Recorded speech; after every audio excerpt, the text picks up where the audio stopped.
Halo, selamat siang, selamat pagi semuanya.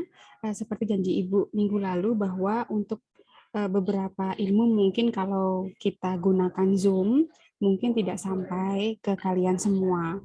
Jadi khawatirnya materi-materi nanti tidak akan sampai keseluruhan sampai dengan pertemuan keempat kita kali ini. Baik, Ibu akan share mata kuliah kimia ini juga melalui laman YouTube ya. Jadi untuk bisa semua materi bisa sampai ke kalian. Baik yang sudah memiliki ilmu terkait kimia maupun yang belum ya. Ibu akan pelan-pelan upayakan share ilmu kepada kalian semua. Oke, kali ini minggu lalu Ibu memperjelas ya terkait kimia dalam kehidupan sampai dengan sedikit membersihkan terkait dengan bagaimana kita menulis angka dalam notasi ilmiah. Ya, masih ingat dengan penulisan seperti ini? Ups, mana ya? 8 juta berarti ditulis dengan notasi ilmiah 8 kali 10 pangkat 6 seperti itu ya. Nah, sekarang Ibu akan menjelaskan terkait angka signifikan ya. Sekali lagi mungkin Ibu ulang kembali. Setiap digit yang tidak nol adalah signifikan atau angka penting ya. Nama lain dari signifikan adalah angka penting. Jika tertulis 1,234 kg maka 4-4-nya adalah angka penting. Kalaupun kalian mau membulatkan ya, kan harus hati-hati bagaimana pembulatan itu dilakukan. Apakah angka paling belakang itu tergolong 5 ke bawah atau 5 ke atas. Kalau 5 ke bawah maka angkanya tetap, kalau 5 ke atas maka pembulatan ke atas. Misalkan 56 maka menjadi 1256 misalkan. Seperti ini. Ya. Sebagai contoh, Ibu contohkan begini. Ya. Ada angka, kalau yang di situ tertulisnya 1,234, maka 4-4-nya angka penting. Kalaupun melakukan pembulatan, karena itu posisinya di bawah 5, 1, 2, 3, 4 seperti ini, ya, maka pembulatannya cukup begini boleh. Ya, 1,2. Karena posisinya 3, 4 juga posisinya merupakan angka di bawah angka 5. Kalau seperti ini,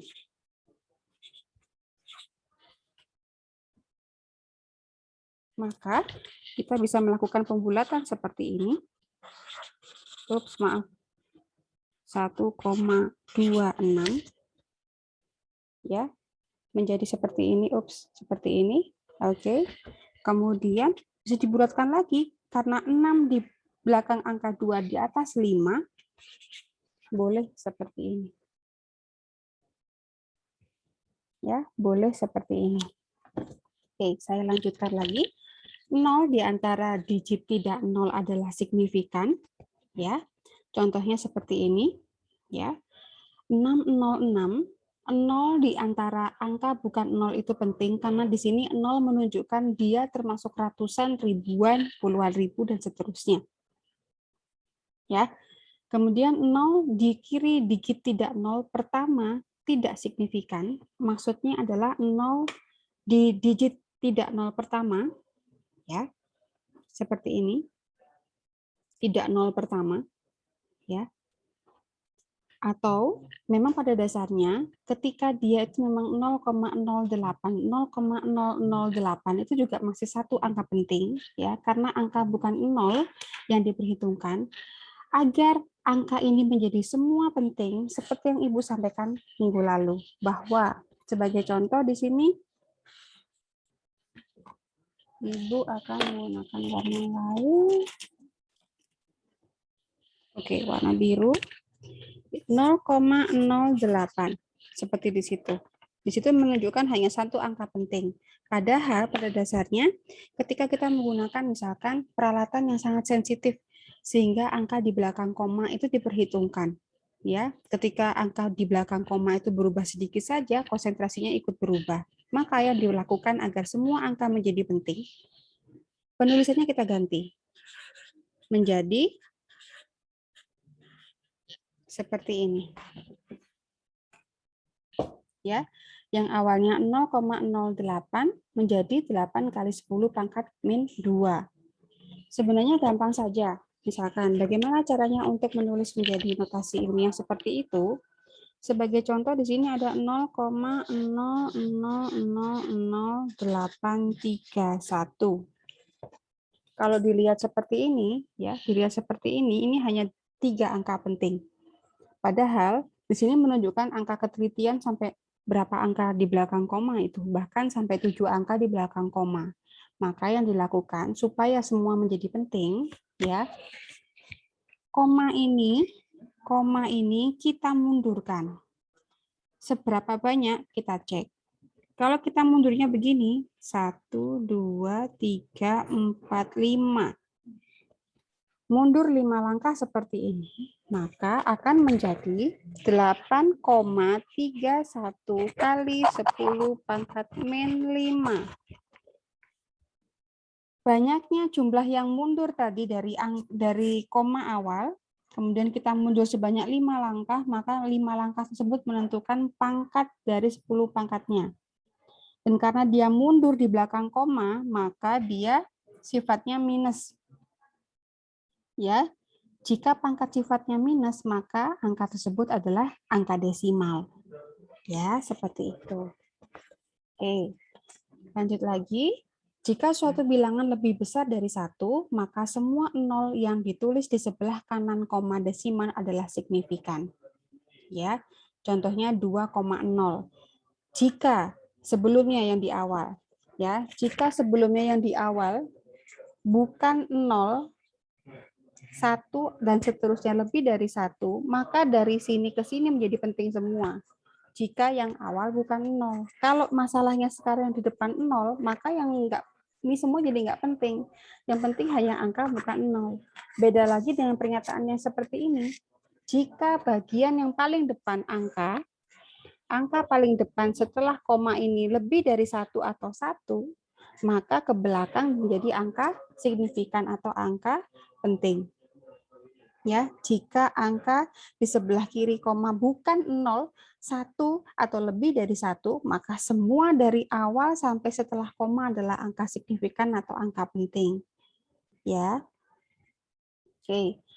Yang selanjutnya, jika suatu bilangan lebih kecil dari 1, maka hanya 0 yang berada di antara digit tidak 0 yang dianggap penting.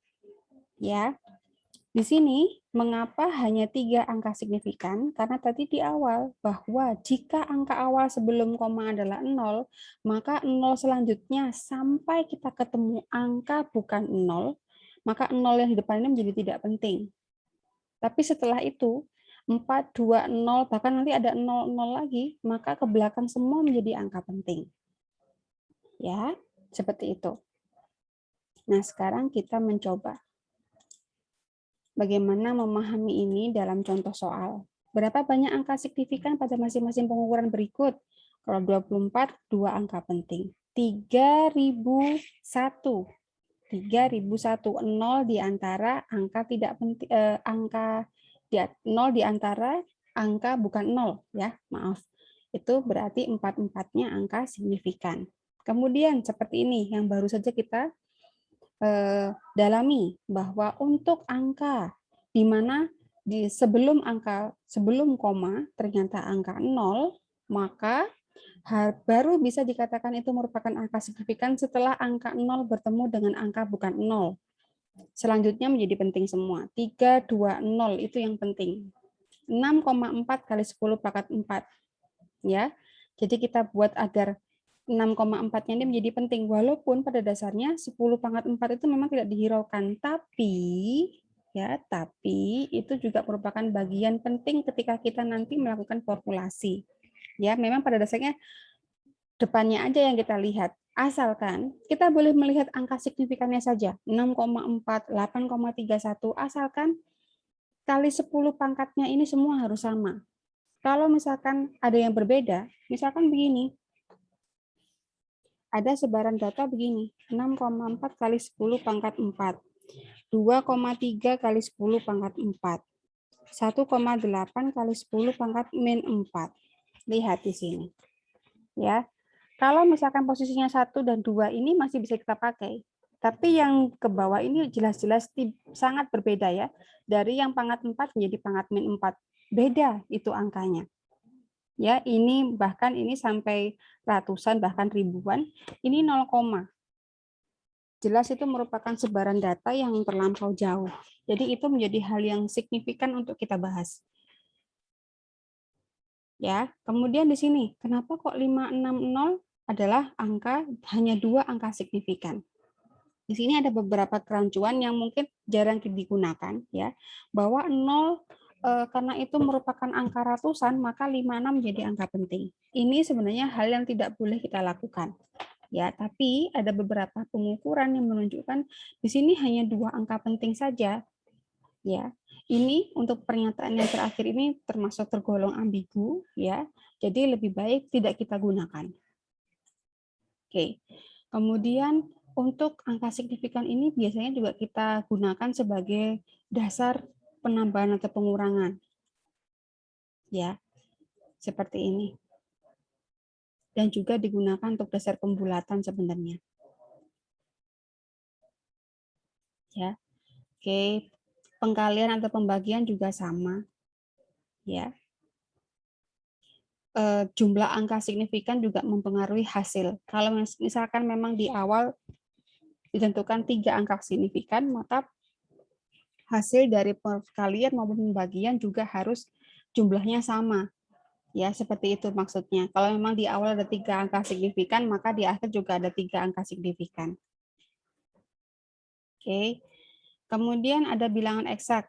Nah, kalau untuk bilangan eksak ya, sebenarnya kita kalau bisa harus menentukan suatu dasar kiranya mana yang diperbolehkan atau dibulatkan dan mana yang tidak. Untuk beberapa hasil penelitian, misalkan, katakanlah itu menggunakan bahan kimia jika ada penambahan 0,1 mili saja, ternyata bisa mempengaruhi perubahan warna. Nah, di sini bilangan eksak dibutuhkan, bahwa dengan keberadaan angka di belakang koma, itu lebih baik tidak dibulatkan. Dengan ketentuan berapa? Minimal kita bisa menggunakan data 2 angka di belakang koma. Kalau untuk 3 angka di belakang koma, bulatkan aja ke 2 angka di belakang koma. Karena memang beberapa kasus angka di belakang koma itu penting. Jadi dikatakan eksak artinya definisi yang benar-benar utuh, tidak ada pembulatan juga penting dilakukan. Boleh pembulatan asalkan memang misalkan waktu kita melakukan perhitungan dengan menggunakan kalkulator ternyata ada sampai 8 angka di belakang koma. Nah, kebijakan yang dilakukan, kesepakatan dengan pembimbing atau kesepakatan dengan pengolahan data di suatu perusahaan, ini berapa angka di belakang koma untuk bisa dicantumkan dalam sebuah analisis data gitu ya. Kalau memang umumnya bilangan eksak, misalkan itu entah data kematian hewan atau apa, atau data formula pakan, nah itu biasanya cukup 2 angka di belakang koma sudah mewakili konsentrasi atau mewakili suatu data real, data eksak. Itu tidak boleh dibulatkan. Nah, ini juga beberapa hal saat kita melakukan penelitian, saat kita melakukan uji coba, layaknya kita juga bisa menilai kira-kira data kita itu tergolong data yang tepat atau teliti. Ya. Nah, untuk dikatakan tepat manakala data yang kita hasilkan dari suatu uji coba itu mendekati angka sebenarnya. Angka sebenarnya itu standarnya apa, Bu? Angka sebenarnya untuk standar adalah SNI. Ya, SNI. Di negara kita juga sudah ada, bahkan itu legal, bebas, free di download. Ya. Bagaimana dengan teliti? Teliti itu kita dapatkan manakala apa yang kita kerjakan, yang namanya uji coba atau research atau penelitian itu tidak mungkin 1 kali. Ada lebih dari 2 kali ulangan. Nah, ketika kita melakukan pengulangan terus-menerus, yang kita hasilkan angkanya juga tidak jauh berbeda. Nah, itu disebut dengan teliti. Tapi jika kita pertama mencoba, hasilnya misalkan kita mau mengukur kadar air dengan percobaan pertama. Hasilnya 5%. Kita ulangi lagi dengan langkah yang sama, hari berbeda, loh kok 7%. Kita ulangi lagi hari keesokannya dengan cara yang sama, diagram air yang sama, ternyata hasil kadar airnya menjadi 9%. Berarti itu artinya masih belum teliti karena dari pengulangan kita menghasilkan sebaran data yang terlampau jauh. Ya, tidak teliti. Kalau misalkan mau teliti, itu berarti tidak jauh. Misalkan begini, kita gunakan kaidah menggunakan angka signifikan. Percobaan pertama, ulangan pertama, kita lakukan menghasilkan kadar air 5,61%. Kedua, percobaan kedua keesokan harinya kita lakukan hal yang sama, kadar airnya 5,77%. Setidaknya angka signifikan di awal tidak berubah. Yang terakhir, di hari ketiga kita lakukan, kemudian kita coba untuk cek analisa kadar air 5,43%. Nah, itu dinyatakan teliti, tidak jauh dari angka sebelumnya. Tapi apakah itu benar? Belum tentu. Kita lihat dulu, ini kadar air apa? Oh, ini kadar air kacang yang kita keringkan, Bu. Kita cek di SNI. Untuk pengeringan kacang, misalkan kacang hijau itu kalau dalam keadaan kering itu harus berapa persen kadar airnya? Nah, oh ternyata 12. Wah, berarti ini jauh. Metode apa yang kita gunakan untuk pengeringan? Nah, seperti itu. Ya, jadi fungsinya kita mempelajari angka signifikan, kita juga bisa mengetahui titik di mana pekerjaan kita tuh benar atau tepat atau tidak. Dan juga kita juga mengecek apakah benar-benar teliti atau tidak. Oke. Nah, notasi ilmiah ya untuk membantu mempermudah saja dalam penulisannya sekaligus untuk menghasilkan suatu angka signifikan ya. Sehingga kalau seperti ini kan ini yang mana, ini yang signifikan karena semakin banyak nolnya gitu ya. Ini mempermudah saja untuk pembacaan. Oke. Ini beberapa contoh juga. Tadi yang Ibu perjelas ya, yang ada di buku tulis tadi juga ada di sini. Kan bisa belajar di sini bagaimana menulis notasi ilmiah, dicoba di rumah ya atau dicoba di kos. Maaf. Kemudian untuk perkalian juga sama, kita tentukan dulu ya. Nah, di sini kalau misalkan masih ingat ya dengan kaidah perkalian, kalau memang perkaliannya menggunakan angka yang sama di salah satu, kalau kali berarti artinya ditambah, kalau pembagian artinya dikurangi. Mungkin sudah tidak asing dengan itu, ya. Untuk pertemuan terkait dengan angka ilmiah dan notasi ilmiah, Ibu share di laman YouTube. Ya, untuk selanjutnya untuk pertemuan keempat kita lanjutkan sesuai dengan pembagian waktu sebelum UTS. Terima kasih, Ibu akhiri. Sampai ketemu di pertemuan keempat. Terima kasih, sampai jumpa.